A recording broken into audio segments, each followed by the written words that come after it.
할렐루야. 하나님의 은혜와 사랑하심이 오늘도 저와 여러분 가운데 있길 주님의 축복합니다. 지난 시간 말씀드린 것처럼 있어야 될 자리에 없으면 제가 설교하면서도 계속 머릿속에서 온갖 생각한다고요. 좀 전에 누가 그랬습니다. 내가 누구한테 그랬어요. 그 옆에 있는 사람 어디 갔냐고 전화하라고. 바로 옆에 앉아 있습니다. 그때 지난주에는 누가 없어요? 네 집 딸이 안 왔습니다. 그래서 들어와서 물어봤어요. 너 3가지 이유 설명해라 했더니 놀러 갔대요. 그런데도 불구하고 또 예배 나온 그 모습들 보면서 누가 기뻐할까? 하나님이 기뻐하는 그런 예배자가 되어지길 주님으로 축복합니다. 자, 우리가 지난 시간에 의해서 사실은 이번 주는 휴가 기간에 맞춰서 쉼에 대한 이야기를 할까 하다가 지난주 기억하시죠? 100마리 중에 잃어버린 한 마리의 양에 대한 비유의 설교를 이어서 10개의 드라크마 중에서 하나의 드라크마나 잃어버린 것들을 연결시키지 않으면 설교가 끊어질 것 같더라고요. 특별히 다음 주에는 우리 차준희 교수님이 오시기 때문에 그러면 다다음 주에 돼서야 이 드라크마 비유를 하게 되어지면 한 마리 잃어버린 양과 하나의 드라크마에 대한 비유 설교를 연결시키려면 지난주 거도 잊어버리는데 하물며 3주 전 거는 더더욱 기억 속에 지워지겠죠. 그래서 부득이하게 오늘은 하나의 드라크마 잃어버린 이야기들을 오늘 본문을 통해서 살펴보려고 합니다. 자, 100마리 양 중에 잃어버린 한 마리의 양을 찾은 이야기가 지난주 말씀이라고 한다면 오늘은 우리가 함께 읽었던 이 본문처럼 10개의 드라크마 중에서 한 개를 잃어버려 그 마침내 그걸 찾은 이야기가 오늘 본문 내용이기도 하죠. 자, 그렇다면 양과 한 마리의 잃어버린 양과 하나의 드라크마 이 두 가지 차이 속에서 본문은 어떻게 비교하면서 설명하고 있을까? 특별히 예수님께서는 비유로 지금 말씀하시고 있는데 이걸 계속해서 연결시켜서 말씀하시고 있어요. 특별히 잃어버린 한 마리의 양 그리고 하나의 드라크마를 예수님께서 뭐라고 비유를 하고 설명하고 있냐면 그것은 바로 잃어버린 죄인 한 사람이 회개하여 돌아왔을 때 하나님이 기뻐하였다라고 이야기하면서 잃어버린 양과 잃어버린 하나의 드라크마를 무엇과 비교하고 있다? 죄인과 비교하고 있음을 성경은 말하고 있는 것입니다. 그러므로 잃어버렸고 또한 잃어버렸던 양 한 마리와 잃어버렸던 하나의 드라크마 그들이 죄인으로 비교하여서 그들이 주님 앞에 돌아와 회개하였을 때 누가 기뻐하신다? 하나님이 기뻐하신다는 그런 중심적 메시지를 통해서 오늘 우리에게 설명을 하고 있기도 합니다. 세리와 특히 죄인에 대하여 하나님의 관점, 즉 우리가 15장 1절에서 기록되어 있는 것처럼 이 본문의 비유는 예수님께서 죄인들과 가까이 하는 것을 보고 이것을 주목했던 바리새인과 서기관들이 별로 마땅치 않았던 것 같아요. 어찌 보면 하나님의 사람들이 거룩한 사람들과 같이 어울려야 되는 것은 아마 일반적인 사고의 개념에선 그것이 합당하다고 생각할 것입니다. 우리가 보통 자녀를 키워보면서 그런 이야기를 많이 합니다. 왜? 내 자녀는 착하기 때문에 혹시 이 자녀가 나쁜 친구들과 어울릴까 봐서 얼마나 많은 걱정을 하고 있는지. 그래서 대부분의 사람들이 학교에 신학교에 들어가면 그런 이야기를 합니다. 새 학기에 들어갔었을 때 좋은 친구를 만났으면 좋겠다라는 기도 제목을 가지고 기도의 제목에 올라오는 경우들을 저는 종종 보게 됩니다. 좋은 친구들, 좋은 사람들과 어울리길 원하는 것은 아마 정상적인 일반적인 부모가 자녀에 대한 기대이겠죠. 하물며 2000년 전 특별히 유대의 전통적 유대의 종교의 신앙을 가졌던 사람들이 죄인과 함께 한다는 것, 이방인과 함께 한다는 것, 하물며 그들과 식사하는 것은 용납되지 않았던 것이 당시 시대적 문화적 상황이고 종교적인 모습이기도 했습니다. 그런데 예수님은 지금 누구랑 같이 다니고 있어요? 죄인들과 같이 다니고 있습니다. 세리들이라고 해서 이방인들의 입장, 그러니까 유대인들의 입장에서는 죄인보다 더 악한 죄인이라고 생각했던 그들과 식사를 하며 교제를 나누고 있는 예수님의 모습을 보니 못마땅했던 거예요. 이 사실에 대하여 예수님이 비유로 이야기하고 있습니다. 그렇다면 바리새인들이 가지고 있는 잃어버린 양의 개념과 하나님이 보시는 그 잃어버린 양의 개념이 전혀 다르다는 것을 이 본문을 통해서 소개를 하고 있는 것이죠. 그렇습니다. 세리나 또는 죄인과 함께 했던 하나님의 관점, 그것은 바로 잃어버린 존재로 보았던 거예요. 하나님의 관점에서 봤었을 때는 죄인들, 그리고 하나님의 관점에서 보았었을 때는 세리들, 부정한 자들, 그야말로 세상에서는 소외된 이 모든 사람들을 성경에서 뭐라고 보고 있고 하나님의 어떤 관점으로 보고 있냐? 바로 잃어버린 나의 사랑하는 자녀라고 이야기를 하고 있습니다. 그런데 하나님을 믿고 있는 바리새인들의 관점은 전혀 달랐던 거예요. 그들은 그냥 부정했던 자들이에요. 그들은 죄인인 거예요. 가까이 하기에는 먼 사람들이다라고 얘기를 하고 있는 거예요. 이런 것들이 오늘날 우리들의 신앙에서도 동일하게 적용되어지고 있다는 것을 삶 속에서도 충분히 볼 수 있지 않을까 생각합니다. 자, 그래서 지난 시간에 양에 의해서 잃어버린 양을 돌봤던 그 양을 찾았던 이야기를 살펴보았다면 100마리의 양 가운데서 잃어버린 한 마리의 양, 바로 이것을 찾아왔었을 때에 이 찾은 그 모습에 하나님이 기뻐했지만 바리새인들의 입장에서는 어떨까?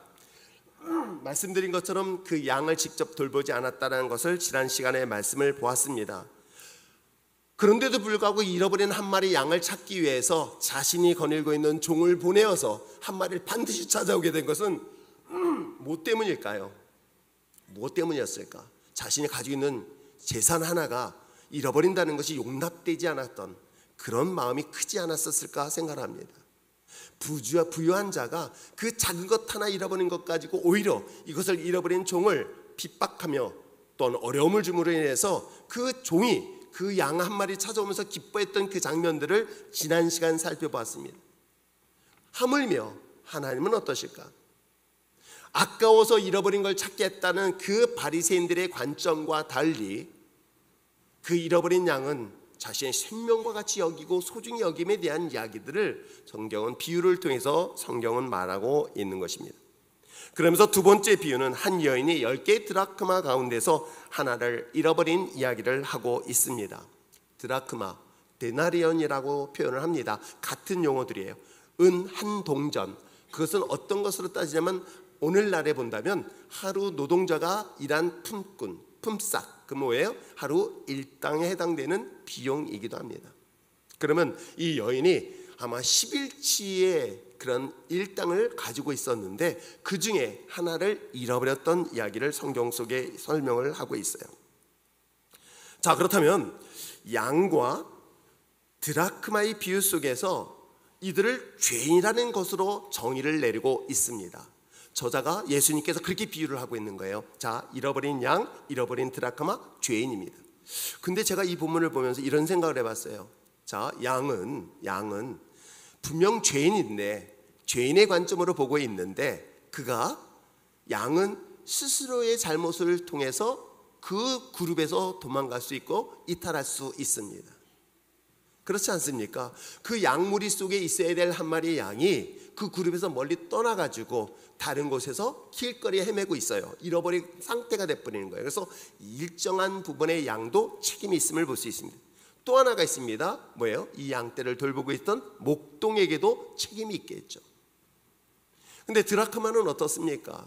저는 오늘 본문의 비유를 통해서 왜 두 가지를 똑같은 이야기인데 똑같은 잃어버린 것 비유를 이야기하는데 왜 똑같은 비유를 다른 관점에서 이야기하고 있을까? 이 드라크마는 지가 혼자서 가출했습니다 라고 생각하는 사람은 없을 거예요. 이것을 관리하고 있는 이 한 여인이 본인의 부주의던 실수로 인해서 자신이 소유하고 있는 하나의 드라크마를 잃어버린 이야기를 하고 있습니다. 그러면서 말씀을 묵상하면서 이런 생각해 봤어요. 저와 여러분 그리고 목회자로서 성도들의 관점을 한번 생각해 봤어요. 교회를 떠나는 경우가 있습니다. 물론 교회를 떠났었을 때 목사로서는 여러분의 생각 이상으로 굉장히 큰 데미지를 받아요. 여러분은 표현을 안 하는 것뿐이지 그야말로 굉장히 큰 힘든 어려움의 마음의 상처를 갖게 되어집니다. 그런데 교회를 옮겨서 가는 경우는 그냥 마음이 아파요. 그냥 아프고 그럼에도 불구하고 축복 기도를 해줍니다. 그게 바로 지난주에 있었던 일이에요. 장문의 문자를 보내왔길래 제가 답장을 해주면서 어느 곳에 가서든지 신앙생활 잘 하시라고 그래서 기도해드리겠습니다 라고 했습니다. 말은 이렇게 했지만 제 마음은 편해요. 아니에요. 또 편하다고 하면 목사님 편한 그게 아니라 사실은 축복 기도해주고 그를 위해서 위로의 말은 하지만 그럼에도 불구하고 목사인 저의 입장에서는 스스로가 내가 뭘 잘못한 것은 있는 것은 아닐까? 내가 뭐가 부족할까라는 그런 마음의 생각을 갖게 되며 아파합니다. 근데 문제는 나로 인하여 내가 부주의로 인하여 그 영혼이 교회를 완전히 떠나고 예수를 안 믿는다. 이건 별개의 문제인 거예요. 지금 그 이유를 이야기를 하고 있는 거예요. 그 잃어버린 양. 양은 어이덕공간의 본인의 선택에 의해서 떠났습니다. 그런데 그 본인의 선택뿐만 아니라 그것을 관리하고 있는 그 목동에게도 일정 부분의 책임이 있음을 우리는 성경을 통해서 알 수가 있지만, 또 하나 그 한 드라크마는 본인의 의지, 본인의 부주의가 아니라 이것을 관리해야 될 한 여인의 부주의로 인하여 떠났다는 것을 설명한다면, 이걸 저의 목회적 관점에서 생각해 보는 거예요. 제가 부주의로 인하여 예수를 떠나고 예수를 멀리했다. 이것은 그 책임은 과연 누구에게 있을까를 이 본문을 묵상하면서 굉장히 고민하게 되었던 것이죠. 예수를 믿지 않겠다고 교회를 다니지 않겠다는 그 떠나는 그런 이유, 그것은 본인의 의지로 가는 경우도 있지만, 제가 관리를 잘못해서 리더인 우리가 잘못 관리함으로 인해서 예수를 안 믿고 예수를 떠나버렸다고 한다는 것은 과연 우리 그 책임을 누가 다 감당을 해야 될 것인가를 한 번쯤은 깊이 생각해 보는 내용이 오늘 본문 내용이기도 합니다. 두 번째 드라크마의 비유를 통해서 잃어버린 과정을 한번 주목해 보시기를 바랍니다. 자, 한번 8절 말씀 한번 읽어볼까요? 8절 읽겠습니다. 시작. 어떤 여자가 10드라크마가 있는데 하나를 잃으면 등불을 켜고 집을 쓸며 찾아내기까지 부지런히 찾지 아니하겠느냐. 그렇습니다. 10개 가운데서 하나를 잃어버렸습니다. 말씀드린 것처럼 드라크마가 스스로 주인을 떠날 것이라고 상상할 수 있는 내용이 아닌 거겠죠. 부주의로 인하여, 무관심으로 인하여 하나의 드라크마가 잃어버렸다는 것을 한 번쯤은 깊이 생각해 보아야 할 내용이기도 합니다.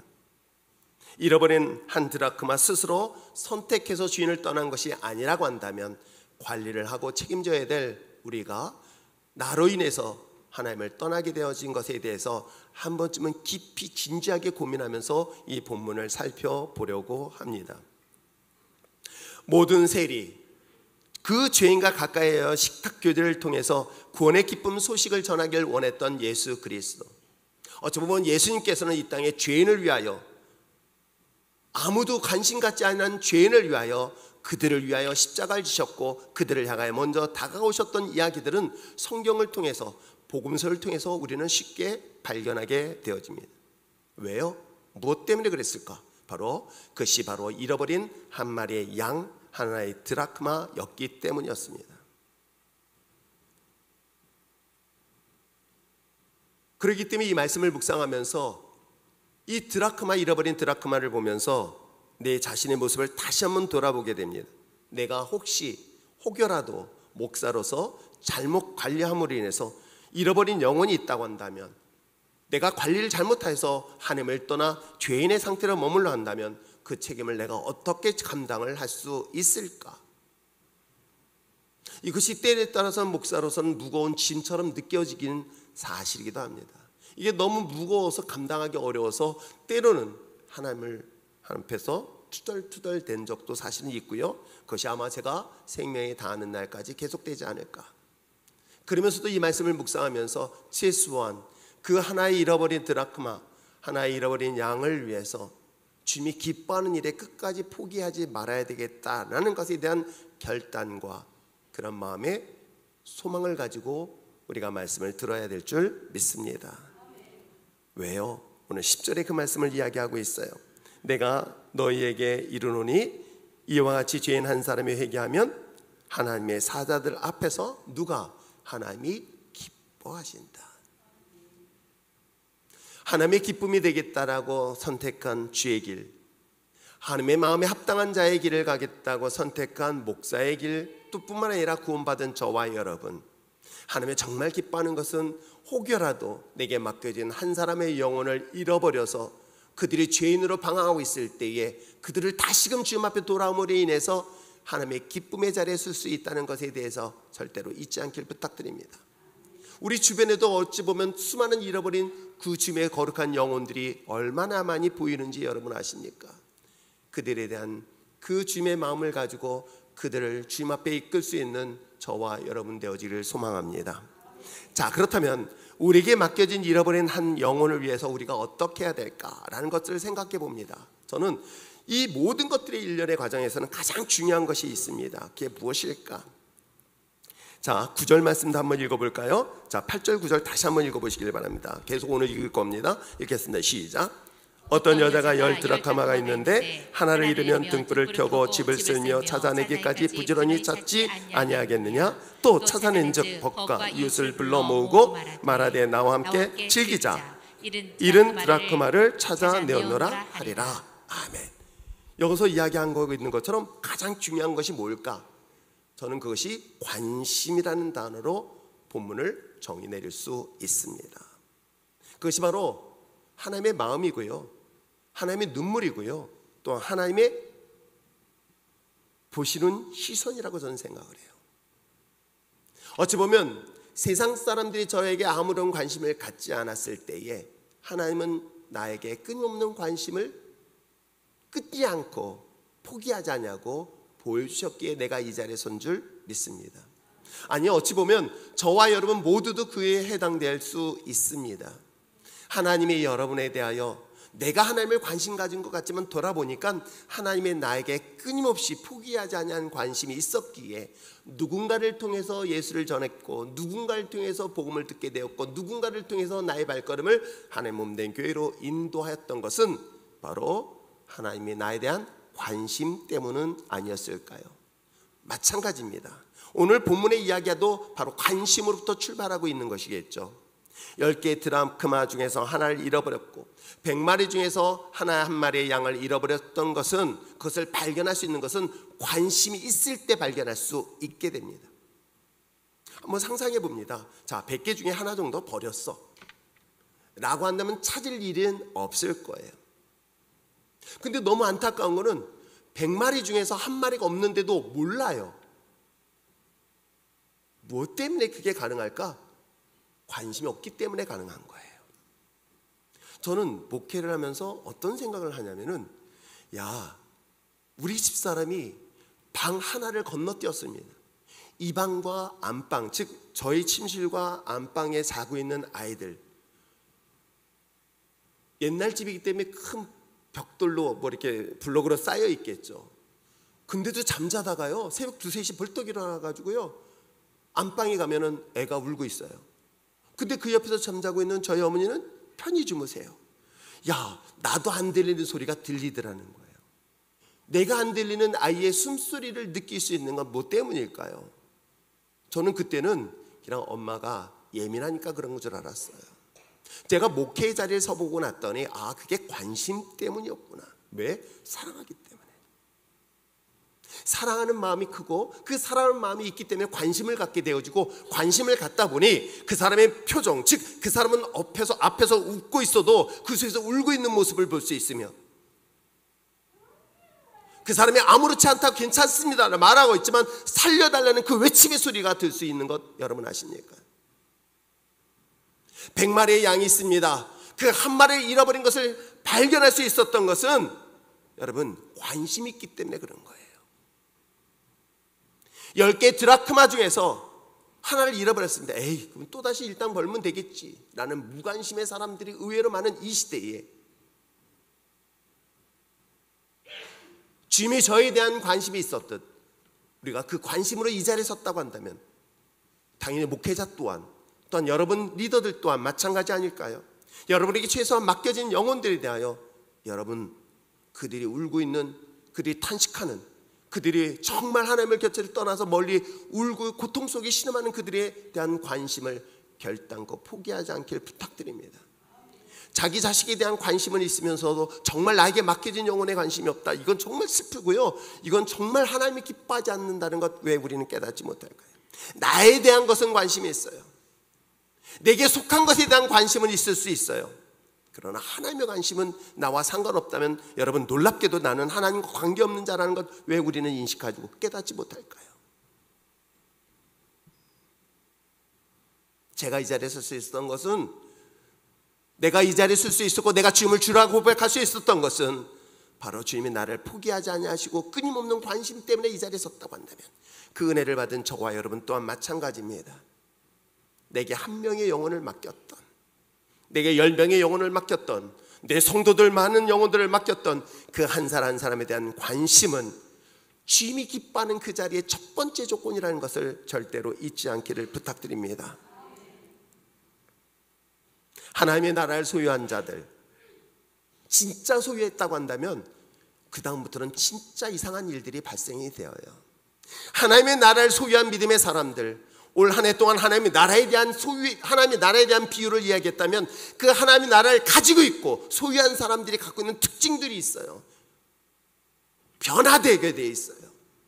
저같이 이적이었던 사람이 변화됐어요. 어떻게 해요?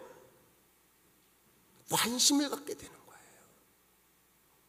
지나가는 사람이 스쳐 지나가는데도 그 사람이 나에게 유난히 관심을 갖게 되어져요. 심지어는 제가 운전을 하다 보면서 저분은 어디가 아픈 것 같다 라는 마음이 생기는 건 주님이 우리를 향한 그 마음이 아닐까.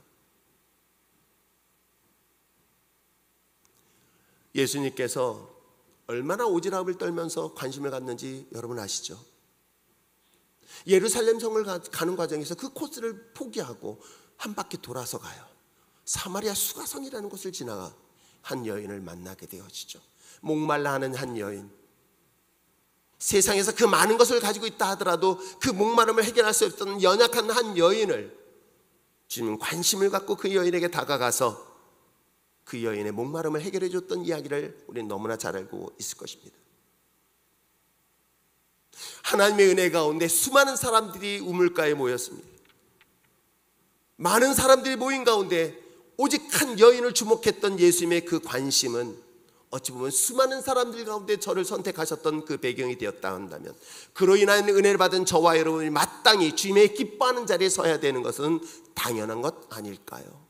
하나님의 나라를 소유한 믿음의 자녀라고 한다면 주님이 나에 대한 관심을 가지고 내가 주님의 자녀가 되었던 것처럼 고통 속에 신음하며 정작 주님이 필요한 죄인들을 향하여 잃어버린 그 영혼을 위하여 관심을 갖고 그들에게 손을 내밀어야 되는 것 또한 하나님의 나라를 소유한 백성들로서 마땅하지는 않을까요? 베데스다 연못가에 수많은 사람들이 모였습니다.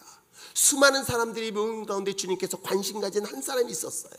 38년 된 그 병자.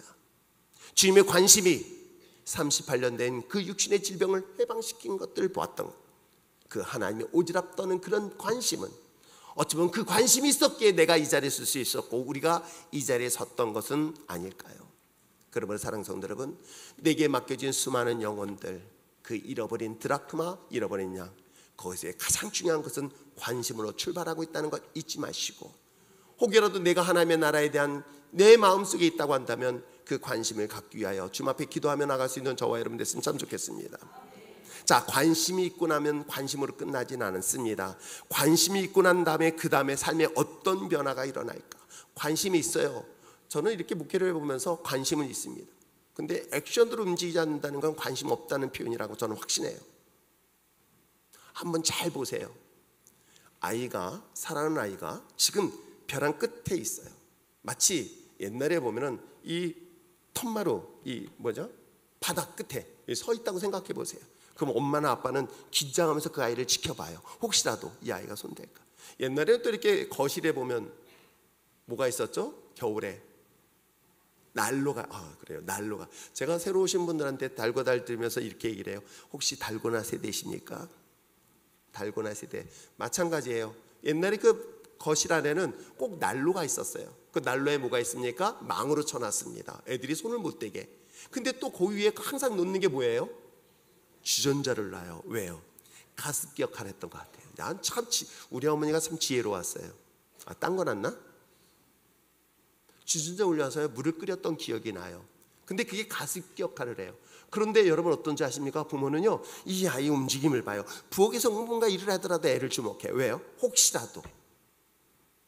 애들은 뭔가 잡아당기고 뭔가 끌어당기고 손을 대잖아요. 혹시라도 이 아이가 불행하게 이것을 손을 대면 뜨거운 물에 다칠 수 있겠다는 생각 때문에 부모는 계속 관심을 갖고 봅니다. 자, 그런데 관심만 갖고 있는 것으로 끝날까요? 이 아이가 만약에 이 위험한 것에 손을 가까이 대거나 아니면 가까이 대서 그걸 잡아당기려고 할 때 어떻습니까? 계모는 내버려둬요.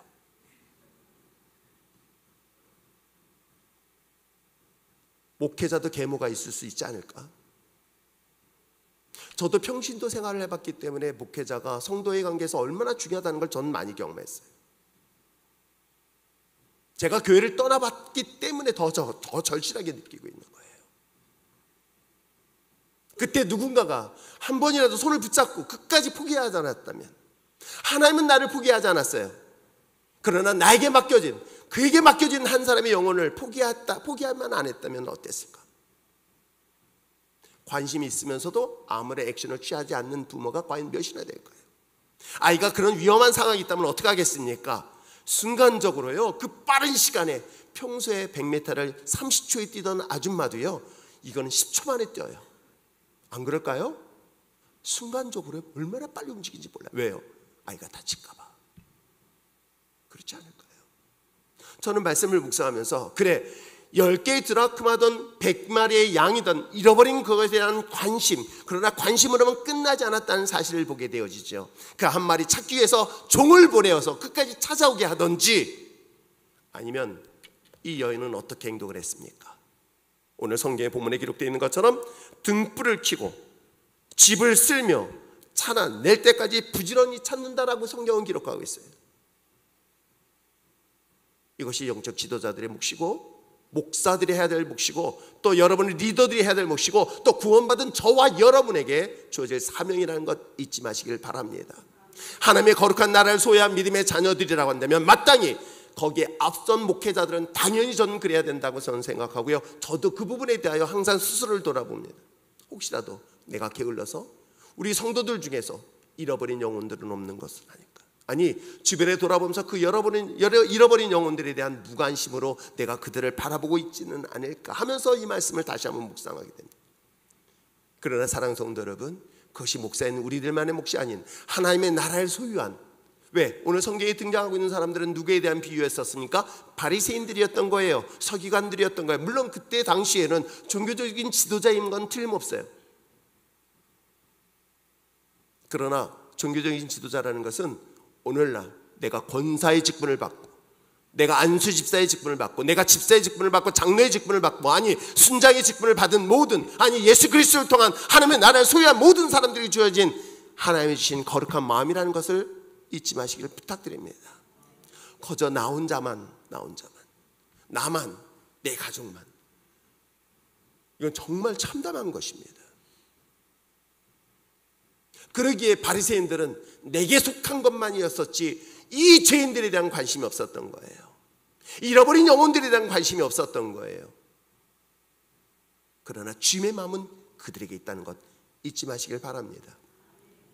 관심으로 해서는 세 가지. 저는 여기서 본문에 기록된 것처럼 등불을 켜고 온 집을 쓸며 찾을 때까지 부지런히, 그러니까 부지런이라는 것은 샅샅이 뒤진다고 얘기해요. 그러면 여기 샅샅이라는 것과 온 집을 쓰는 것과는 같은 말이고요. 어제 찾을 때까지. 그래서 이걸 단어를 한번 생각해 봤어요. 세 가지 단어 어떻게 할까? 뭘까? 헌신, 따라하시면 헌신, 열정, 인내. 요 짧은 이 한 문장 안에, 이 한 센텐스 안에 세 가지 단어를 머릿속에 생각했으면 참 좋겠어요. 왜요? 이게 예수님이 나를 향하여 보여주셨던 모습이었어요. 주님께서 나에게 이런 모습으로 내가 이 자리에 설 수 있었던 것이고, 내가 주를 주라 고백할 수 있었던 것이에요. 주님이 만약에 이 세 가지 사실이 없었다고 한다면 저는 주를 만날 수도 없고 구원받는 은혜의 자리에 있을 수 없었다고 한다면, 오늘 이 세 가지 단어를 의미를 다시 한번 생각하면서, 하나님, 이 은혜 앞에 서 있는 저와 여러분, 그 은혜에 감사해서 이 주님의 마음을 가지고 잃어버린 영혼들을 향한 마음으로 돌아설 수 있는 우리들 될 수 있도록 주님을 축복합니다. 자, 먼저 헌신에 대한 살펴볼까요? 자, 잃어버린 하나의 영혼, 하나의 드라크마를 찾기 위해서 무엇을 했을까? 그는 등불을 사용했다라고 기록하고 있어요. 뭐 요즘이야 등불은 어떤지 모르겠지만 저 어렸을 때는 불이 나가면 뭘로 켰어요? 저는 등불을 켜는 세대 아니에요. 저는 촛불을 켜는 세대예요. 근데 요즘도 촛불을 켜요. 요즘은 등이 나가서 촛불을 켜는 게 아니라 뭐예요? 분위기로 촛불을 켜더라고요. 아니면 공기를 정화하기 위해서, 그게 정화하는 건지 잘 모르겠는데 아무튼 방향제 역할을 하기 때문에 촛불을 켭니다. 그런데 옛날에는요, 그렇죠? 기름을 모아서 그 뭐라 그러죠? 호롱불이라 그러나요? 그것을 켰던 것을 제가 시골에 갔더니 보이더라고요. 그렇죠? 그렇다면 여러분 생각해 보세요. 물론 드라크마의 비유와 기름하고 비교를 따져본다면 어느 게 더 비싼 건지는 알 수 없으나 한 가지 분명한 사실은 내가 한 드라크마 잃어버린 것을 위해서 뭐예요? 내가 소유한 또 다른 비싼 것을 사용하고 있다는 것을 오늘 성경을 통해서 이야기를 하고 있습니다. 한 영혼을 구원하기 위하여 쉼없는 눈물의 기도가 바로 그러한 아름다운 헌신이 아닐까 생각을 하게 되어지죠. 왜요? 저는 그것이 바로 예수님의 겟세마네 동산에서의 눈물의 기도가 아니었을까. 주님께서 흘리셨던 겟세마네 눈물의 기도가 그것이 작은 불을 킬 수 있었고 그 불이 잃어버린 나의 영혼을 돌아올 수 있게 된 중요한 동기가 되었다는 것 우리는 주목하셔야 될 줄 믿습니다. 한 생명을 얻기 위하여 자신의 생명을 내어주셨던 주님의 그 헌신된 십자가의 사랑, 그 사랑이 있었기에 저는 이 자리에 설 수 있었고 우리 모두 예수님을 주라 고백할 수 있었던 것은 아닐까요? 그렇습니다. 저와 여러분 그 주님의 헌신된 십자가의 은혜와 사랑이 있었기에 내가 주님을 주라 고백할 수 있었던 그 구원받은 민배의 자녀, 하나님의 천국을 소유한 하나님의 자녀라고 한다면 여러분 어떤 삶을 사시길 원하십니까? 받은 은혜에 감사해서 잃어버린 그 영혼을 위하여 여러분이 가지고 있는 가장 값진 것들을 내어놓을 수 있는 저와 여러분 되셔야 되지는 않을까. 그들을 위한 끊임없는 쉼없는 눈물, 그들을 위한 끊임없는 헌신과 수고가 어찌 보면 내 받은 은혜에 감사하여 마땅히 해야 될 거룩한 믿음의 자녀가 되는 것은 아닐까 생각해 봅니다. 저는 이 말씀을 생각하면서 한편으로는 목사는 사례를 받기 때문에 이건 직업이 될 수 있겠다. 사명과 상관없이 직업이 될 수 있겠다. 그런데 문제는 뭐냐면 사기꾼이 될 수 있겠다. 그랬더니 누가 그러더라고. 내가 받은 월급이 세상 사람들의 기준에 보면 너무 적다. 그런데 사실은 내가 받은 하나님의 십자가의 은혜를 따져본다면 이거는 그 이상의 것과 비교할 수 없다는 것 여러분 아십니까?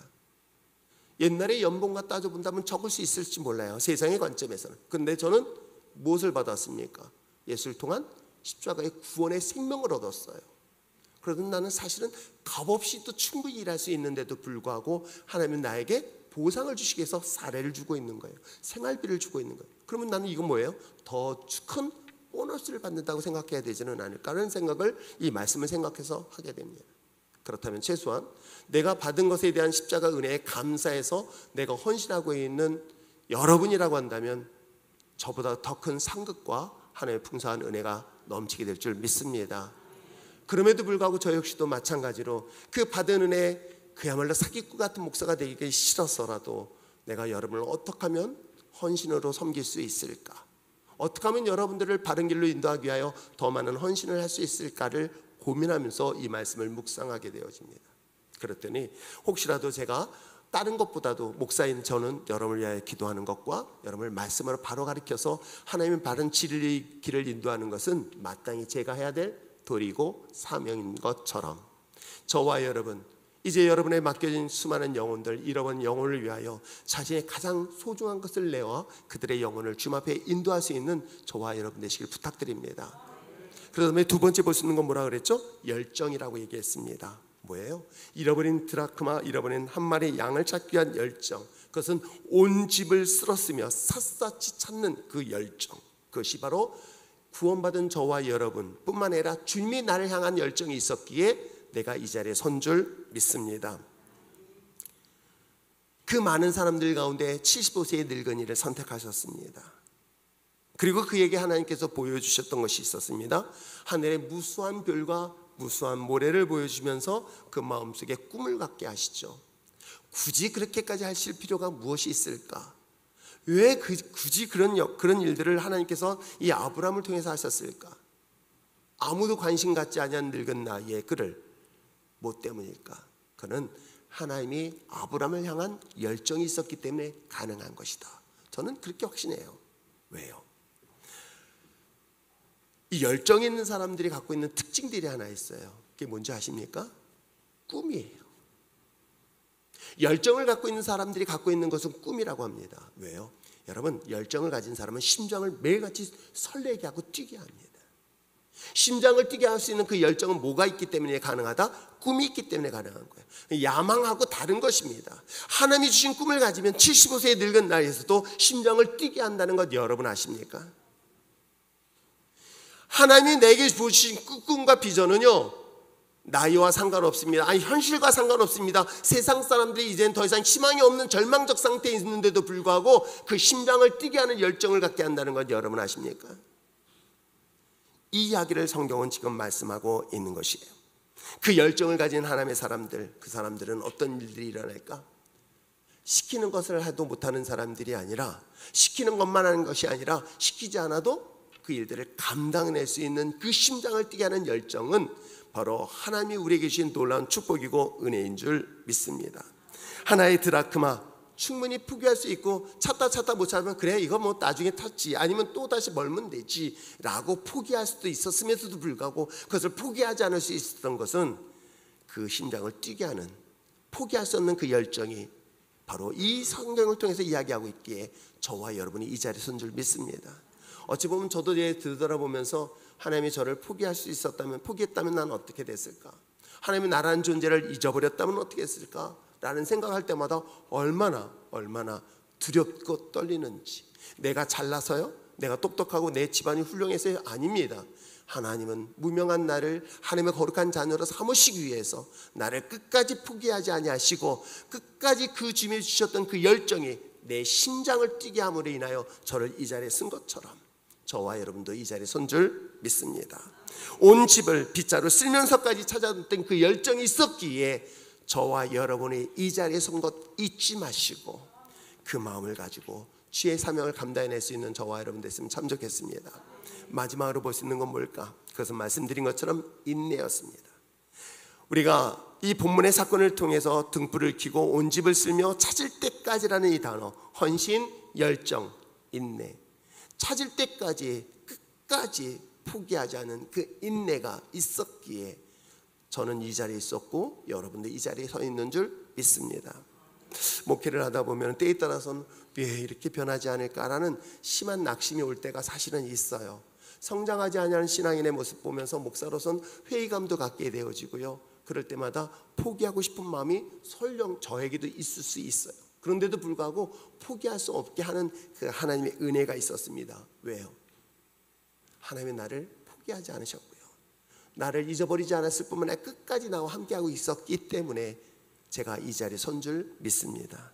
그러기에 맡겨진 영혼 또한 내가 끝까지 포기할 수 없는 이유도 바로 이런 이유 때문은 아닐까요?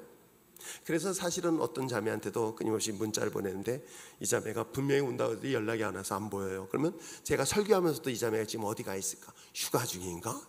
하면서 별 생각을 사실 다 하면서 하고 있어요. 이런 모습 보면서 주님은 어떨까? 주님의 마음은 어떨까? 주님이 어떤 마음으로 그 영혼들을 돌아보고 있을까? 주님께서는 그 잃어버린 한 마리의 양 드라크마 포기하지 않고 끝까지 찾기 위하여 찾으시고 찾으셔서 마침내 찾아냄으로 인하여 그 기쁨을 누리셨던 것처럼 오늘 저와 여러분 주님이 오시는 날까지 나를 포기하지 하시는 하나님의 그 인내하심이 있었던 것처럼 여러분의 주어진 그 소중한 영혼들 포기하지 말고 끝까지 인내하면서 그를 위하여 기도하며 나갈 수 있는 저와 여러분 됐으면 참 좋겠어요. 돌아보면 한 사람의 영혼을 찾고 한 사람이 잃어버린 영혼이 주님 앞에 회개하고 하나님의 구원받은 믿음의 자녀가 되어지는 것처럼 정말 힘든 시간, 그 엄청난 대가를 지불하는 시간이 없구나라는 생각을 참 많이 하게 되어져요. 믿지 아니하는 남편을 예수 믿게 한다는 거, 여러분 그만큼의 많은 헌신이 있고 그만큼의 끝까지 포기하지 않는 인내가 없다고 한다면, 그 마음속에 끊임없는 열정이 없다고 한다면 우리는 쉽게 포기할 수밖에 없을 거예요. 그럼에도 불구하고 주님이 나를 포기하지 아니하신 것처럼 여러분에게 맡겨진 잃어버린 영혼, 그것이 남편이든 자녀이든 아니 주변에 여러분이 알고 있는 만난 그 사람, 절대로 포기하지 않고 끝까지 기도를 멈추지 않는 저와 여러분 되시길 부탁드립니다. 그러면서 또 하나, 누군가 저를 위하여 하나님이 기도하여 저를 이 자리에 세운 것처럼 그 잃어버린 영혼, 정말 하나님의 소중한 그 영혼 그림을 그려보십시오. 나와 함께 이 옆자리에서 예배드릴 것을 기대하고 나와 함께 주님을 위하여 선교의 자리를 가게 되어지고 나와 함께 손을 붙잡고 주님 앞에 말씀을 읽으며 기도하는 그 모습을 머릿속으로 그리면서 기도할 수 있는 여러분 됐으면 참 좋겠어요. 하나님께서 아브라함이 그림을 그려주신 것처럼 저의 마음속에도 그런 그림을 그리면서 나가고 있습니다. 오늘 제가 사실은 아침에 갑자기 한 청년이 생각이 났어요. 이 아들이 어떻게 지내고 있을까? 이제 뭐지? 그 보통 훈련을 마치면 뭐죠? 뭐예요? 자대 배치 받기 전에 뭐 있잖아요. 그래가지고 갑자기 이 친구가 이제 훈련이 거의 끝났을 때쯤 됐다라고 생각하면서 이 친구한테 문자를 보내 예배 끝나고 보내 했더니만 군복 입고 들어오는 거예요. 그놈이 얼마나 반가운지. 그래서 역시 하나님 내 기도를 속에서 이놈 새끼 어떻게 했는가 보고 싶었는데 하나님께서 이렇게 보여주시는구나 라고 하면서 그랬었을 때 그 순간 이 말씀을 준비하면서 하나님도 이랬었을 것이다. 하나님도 이 예배 자리에 혼인잔치에 여러분을 초대하고 기다리고 계세요. 그리고 그 혼인잔치에 여러분을 바라보면서 누가 기뻐할까요? 하나님이 기뻐하세요. 물론 목사인 저도 기뻐합니다. 목사인 저만 기뻐하는 것이 아니라 하나님이 기뻐하고 있다는 것 잊지 마시길 바랍니다.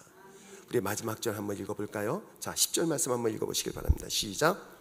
내가 너희에게 이르노니 이와 같이 죄인 한 사람이 회개하면 하나님의 사자들 앞에 기쁨이 되느니라. 자, 여기에 내가 너에게 이르노니 이와 같이 나 한 사람이 내가 회개하면 한번 읽어보시기 바랍니다. 시작. 이와 같이 내가 회개하면 하나님의 사자들 앞에서 기쁨이 되느니라. 아멘. 오늘 주님 앞에 돌아온 저와 여러분 누가 기뻐하시까? 하나님이 기뻐하세요. 이 혼인잔치에 참석한 저와 여러분 그 예배 자리에 누가 기뻐하신다? 하나님이 기뻐하세요.